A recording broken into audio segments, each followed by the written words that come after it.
Isang magandang araw po sa inyong lahat. Ako po si Nurse Dayan dito sa Tagalog Health Talks at ngayon ay pag-uusapan natin ang siyam na bagay na ginagawa natin na magpapalala sa insomnia. Ngayon bago po tayo mag-discuss, magbigay muna po tayo ng ilang statistics. Sinasabi po dito na ine-estimate na globally sa buong mundo, ang mga taong nakakaranas ng insomnia ay nasa around 10 to 30%. So malaking population po natin globally ang nakakaranas nitong insomnia. At sinasabi po dito na yung mga nagkakaroon ng chronic insomnia, ibig sabihin pag sinabi natin chronic insomnia, yung mga sintomas na nararanasan nila na nahihirapan silang makatulog kaagad o kaya naman in the middle of the night ay bigla na lamang silang magigising at nahihirapan na silang makabalik sa kanilang pagtulog, more than 3 months na nilang nararanasan ito. At dito po sa US, approximately ay nasa around 30 to 40% ng mga matatanda ng adult population ang nagsasabi na sila ay nakakaranas ng occasional insomnia. At dito rin po sa US, around 10 to 15% din po ang nakakaranas ng chronic insomnia o kung saan yung kanilang kondisyon o nararanasan ay more than 3 months, more than 3 buwan na. Ngayon, ito pong insomnia, ito ay mas karaniwan sa mga babae, doon sa mga matatanda, doon sa ating mga elderly, at doon sa mga individual na merong medical at mental health conditions. Halimbawa ng medical conditions ng may mga sakit sa puso, halimbawa ng mga cardiomegaly o kaya may mga heart failure, at doon sa mga pasyente po na may mental health condition katulad ng anxiety at depression. So sa mga ganyan pong tao, kung kayo ay may anxiety or depression, mas at risk po kayo na makaranas din ng insomnia. Bakit nga ba kailangang masolusyonan ang insomnia ng isang tao? Number 1, kapag hindi po nasolusyonan ang insomnia, kapag hindi nakakakuha ng tama or sapat na tulog o kalidad ang isang tao, posible pong magkaroon siya ng cognitive impairment. Ibig sabihin po nito, yung memorya nyo, yung konsentrasyon nyo, at yung kakayanan ninyong makagawa ng sound decisions or maayos na desisyon sa buhay ay pwede pong maapektuhan. Kapag hindi po tayo ayos ang tulog or kapag 3 to 4 hours lamang ang tulog natin during the night, maaaring magiging mas makakalimutin po kayo or kung kayo ay nag-aaral or nagtatrabaho, mahihirapan kayong magmemorya. Kapag din po kayo ay nasa trabaho, mas mahihirapan kayong mag-focus. Let's say sa sinasabi ng inyong teacher, ng inyong guro, o kaya ng inyong boss or ng inyong katrabaho. So, magkakaroon po ng effect sa inyong concentration. Maaaring nagiging pamali-mali yung ginagawa natin sa trabaho. And at the same time, yung decision-making abilities natin, maaari din pong maapektuhan itong poor sleep dulot ng insomnia. Ikalawa, mental health. Sinasabi po na ang kakulangan sa tulog ay closely associated sa mga mental health conditions katulad ng anxiety, depression, at iba pang mood disorders. At kung kayo po ay meron na nito, mas mawo-worsen din po ang mga anxiety at depression nyo kung kayo'y kulang sa tulog. Kaya't kung kayo po ay let's say na-diagnose ng inyong doktor na meron kayong major depressive disorder o kaya general anxiety disorder at nararamdaman ninyo na hindi kayo makatulog ng maayos sa gabi, kailangan pong sabihin nyo ito sa inyong doktor, otherwise mas magiging worse or severe po ang inyong mga sintomas. Ang sunod po dito, ang kakulangan sa tulog dulot ng insomnia ay pwede ring makaapekto generally sa ating physical health. Sinasabi po dito na chronic insomnia increases the risk of conditions tulad ng pagkakaroon ng sakit sa puso, hypertension or pagtaas ng inyong blood pressure kaysa sa normal, pagkakaroon ng diabetes, at ang chronic insomnia, kapag kulang lagi sa tulog, ay magpapahina din po ng ating immune system. Okay, isa-isahin po natin. Increased blood pressure, ito po yung pagtaas ng dugo, ng presyon ng dugo kesa sa normal. Ang sinasabi po dito, kapag kulang sa tulog, mas tataas yung ating blood pressure. Maaari tayong ma-diagnose ng hypertension. Kapag nagkaroon ng hypertension, hindi magiging sapat ang daloy ng dugo sa ating puso at sa iba't iba pang bahagi ng ating katawan. So magkakaroon po ng domino effect yan. Ang blood pressure din po na mataas or hindi kontrolado, isa din ito sa pangunahing dahilan kung bakit nagkakaroon ng kidney failure ang isang tao. Sunod, lack of sleep, magdudulot din po ito ng chronic inflammation. At itong chronic inflammation, eventually, kapag ito ay nangyayari more than 6 months or ilang taon na, maaari po nitong ma-damage yung ating mga ugat na magko-contribute po lalo sa pagkakaroon ng mga sakit sa puso.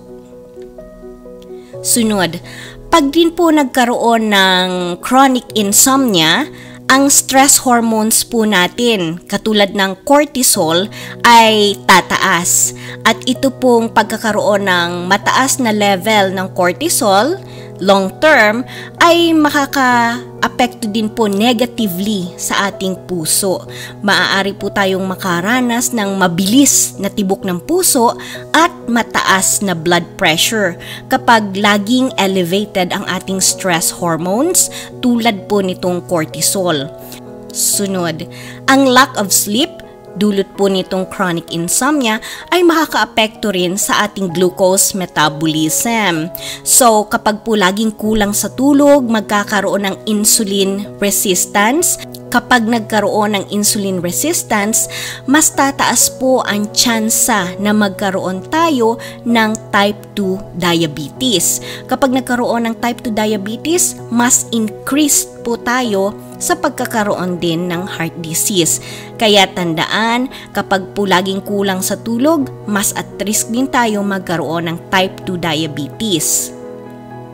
Sinasabi din po sa mga pag-aaral na ang kakulangan sa tulog ay magpapataas din ng tsansa na maging obese ang isang tao. Bakit po? Kasi kapag walang tulog, hindi sapat ang tulog, napansin nila na itong mga taong ito ay nagkakaroon ng overeating behavior. Kapag sobra yung kinakain nila, of course, magkakaroon sila ng pagtaas ng timbang at ito po ay magdadagdag ng additional na pressure or stress sa kanilang puso. Kapag nangyari ito, increase na naman ang pagkakaroon ng cardiovascular na kondisyon. Kapag hindi rin po nasolusyonan ang lack of sleep or chronic insomnia, makakaranas po ang pasyente or ang isang tao ng tinatawag na daytime fatigue. Itong daytime fatigue, ibig sabihin po nito, sobra siyang pagod na pagod, parang wala siyang lakas, wala siyang motivation gawin ang mga activities niya for the day. So, kapag sobra tayong pagod, manghihina din po tayo at magkakaroon tayo ng decreased productivity. Ibig sabihin nito, posibleng lagi kang absent sa trabaho mo o kaya naman sa school, hindi mo magawa yung mga dapat mong gawin. Ngayon, kapag nagkaroon din po ng daytime fatigue, increase din ang isang tao na magkaroon ng aksidente, lalo na kung siya ay nagda-drive. Kasi hindi ka magiging focus sa pagda-drive mo. So, you are very increased sa risk na magkaroon ng accidents. Panlima, ang lack of sleep ay makakaapekto rin generally sa kalidad ng buhay ng isang tao. At pag sinabi po nating quality of life, pwede nitong maapektuhan yung personal relationship mo natin sa ibang tao. Ano itong mga halimbawa ng personal relationships? Halimbawa yung personal na relasyon mo sa iyong asawa, sa iyong anak. Kapag kulang ka sa tulog, nagiging mainitin ang ulo mo. Kapag naging mainitin ang ulo mo, maikli ang pasensya mo, masisigawan mo yung asawa mo or yung anak mo. Eventually, kapag ito ay naging long term, yung ganitong behavior, madidisrupt nito yung relationship ninyo bilang mag-asawa or bilang mag-ama or mag-ina, and then eventually lalayo ang loob nyo sa isa't isa. Ngayon, pag-usapan na po natin yung 9 na bagay na kalimitang ginagawa ng mga tao na nagpapalala ng kanilang insomnia. Number 1, paiba-ibang oras ng pagtulog sa gabi. Ang pagkakaroon po ng irregular or inconsistent na oras ng pagtulog, mako-confuse po nito ang ating tinatawag na internal clock. So, kapag na-confuse po ang ating katawan, anong oras ba talaga ako dapat matulog, mahihirapan na po na makatulog, let's say at 8 o'clock sa gabi or 9 o'clock ang isang tao. Kasi nagkakaroon ng pabago-bago sa oras na siya ay natutulog. So, nako-confuse ang ating internal body clock. Ang ikalawa po na kalimitang ginagawa natin na nagpapalala ng insomnia ay ang pag-idlip or napping. Ngayon, sinasabi po ng mga scientific studies na kailangan kung tayo ay maiidlip or kung tayo ay magnanap, hindi ito dapat hihigit sa isang oras. Kailangan less than 1 hour lamang. At kinakailangan din po na iwasan natin yung pag-idlip later in the day. Ngayon, kailan ba itong later in the day na ito? Sinasabi po sa mga pag-aaral na kung kailangan natin na maidlip, kailangan ito ay mangyari between 1 p.m. and 3 p.m. Beyond that, iwasan na po natin ang pag-idlip or pag-nap kasi makaka-disrupt ito sa inyong nighttime sleep. At kung kayo po ay may idlip between 1 to 3 p.m., makakabuti po na siguraduhin na ito ay magiging for 20 to 30 minutes lamang. Number 3, pag-inom ng may caffeine after lunch. Mahalaga po na iwasan natin ang pag-inom ng mga kape, ng mga soft drinks, lalo na kapag after lunch. Unfortunately, during lunchtime, during dinner, dyan po masarap magkape or uminom ng Coke. Ngayon, bakit ba sinasabi nila na kapag uminom ka ng inumin na may caffeine after lunch, bakit ba ito posibleng maka-apekto sa iyong pagtulog sa gabi? Sinasabi po dito na yung caffeine, ibinablock nito yung adenosine. Ito po ay isang chemical sa ating katawan na tumutulong para tayo ay makatulog. So, ibla-block niya yan. Ibinablock ng caffeine ang adenosine. So, mahihirapan tayong makatulog. Ngayon, kahit po kayo ay makatulog man after nyong uminom ng kape or anumang inumin na may caffeine, pwede rin po naman itong i-reduce yung time na meron kayong deep sleep. So, pakiramdam ninyo parang ang babaw-babaw ng inyong pagtulog. And kapag kayo ay nagising, parang pakiramdam nyo pa rin po ay pagod kayo, very restless, at hindi kayo nagkaroon ng malalim or mahimbing na pagtulog. Sinasabi din po dito na kapag kayo po ay let's say uminom ng caffeine after lunch, kapag time na kayo ay tutulog na, posibleng ito ay very active pa rin sa inyong katawan. Sinasabi rin po dito na ang pag-inom ng anuman na may caffeine later in the day ay magpapataas ng tsansa na kayo ay magigising in the middle of the night. Number 4, nikotina or ito po yung nicotine. Kasama na po dito yung paggamit ng sigarilyo at ng mga e-cigarettes. So, ito pong nicotine na sangkap na makikita natin dyan sa sigarilyo at sa mga e-cigarettes, ito po ay isang stimulant. So, masyado kayong magiging alerto, magiging gising kayo. And then, ang epekto po nito, mahihirapan kayo na makatulog or i-maintain yung inyong pagtulog sa gabi.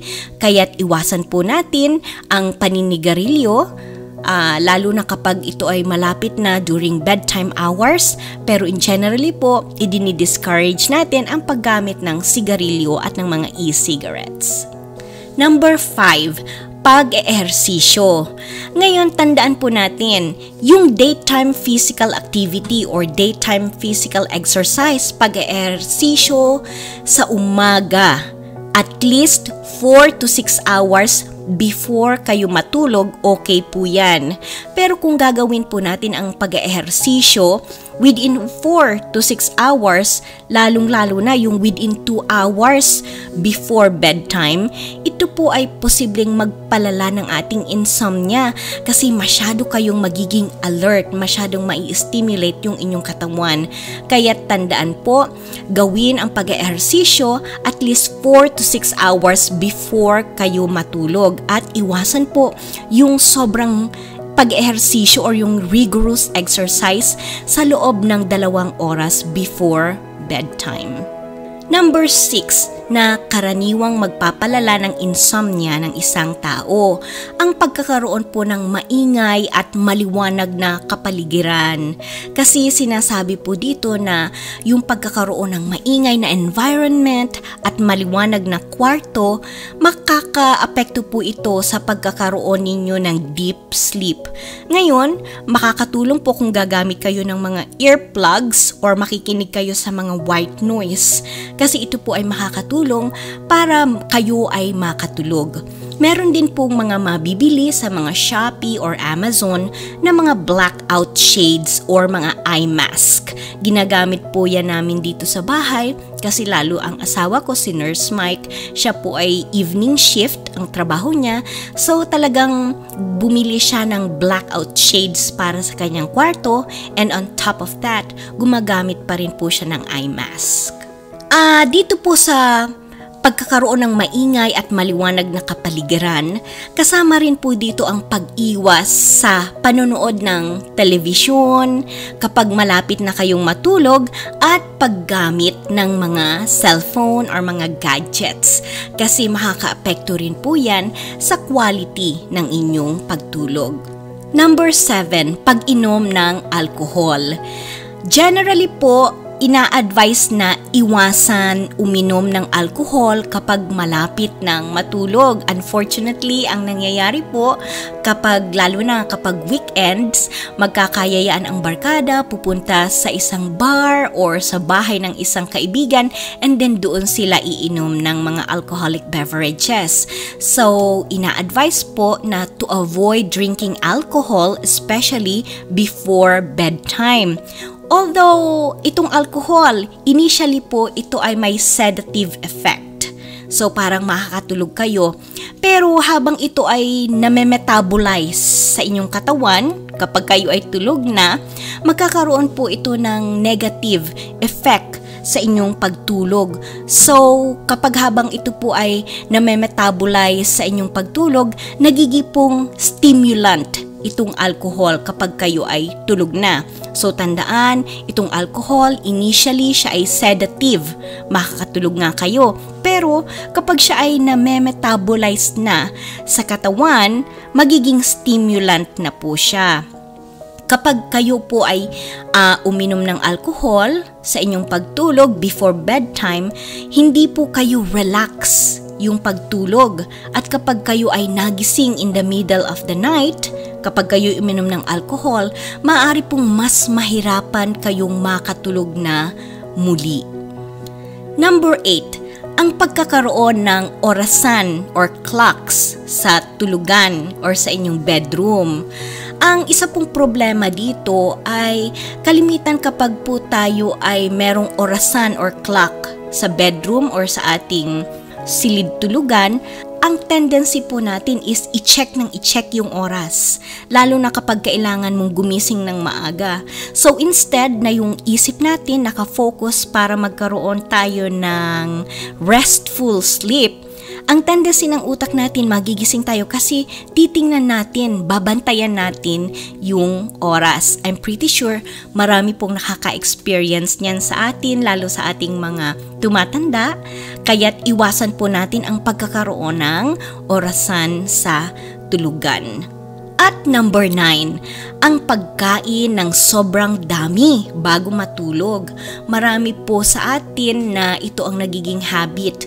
Sa breakfast, dahil sa pagmamadali, konti lang yung kinakain nila, let's say bread lang at kape. Kapag lunch and dinner, sobrang dami.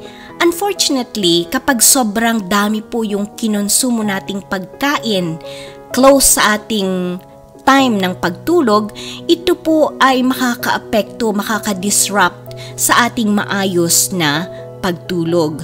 Kaya sinasabi po dito, eat a healthy and filling meal in the early evening and avoid late night snacks.